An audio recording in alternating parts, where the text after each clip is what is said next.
வெளிநாட்டு படிப்பா உள்நாட்டு படிப்பா செக்யூரிட்டி ஆட்ட போகிறேன். செக் பண்ணி பார்க்க ஒரு கேள்வி. என்ன கேள்வி? பதில் எப்படி சொல்றேன்னு பாக்குறேன். கால் இருக்கும், கை இருக்கும், முதுகு இருக்கும், தலை இருக்காது. ஆனா நடக்க மாட்டான்.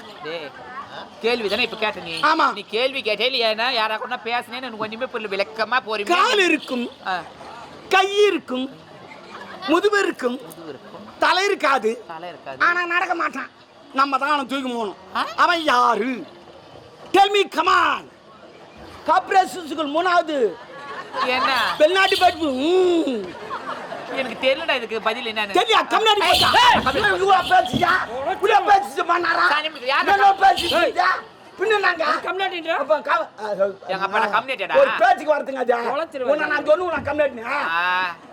சொல்லவே மாட்டடா நீ. யா இந்த பார். அவர் பின்னாடி ஒண்ணா சொல்லும், முன்னாடி சொல்ல மாட்டேன் நான் எப்பவுமே. பின்னாடி சொல்றது நல்லது, முன்ன சொல்றது தவறு. அவருக்கு தெரியாது சொல்றது நல்லதுமா. தெரிஞ்சு சொல்லதான் தப்பு.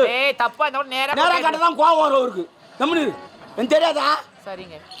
இப்போ கூட நான் அவர் பின்னாடி தான் சொன்னேன். அவருக்கு தான் ஏதோ அவருக்கு முன்ன தானே நின்னுங்கற நீ. ஆமா நான் இப்படி தான் சொன்னேன். அவர் முன்னே பார்த்து சொன்னா அவர் வந்துட்டாரு.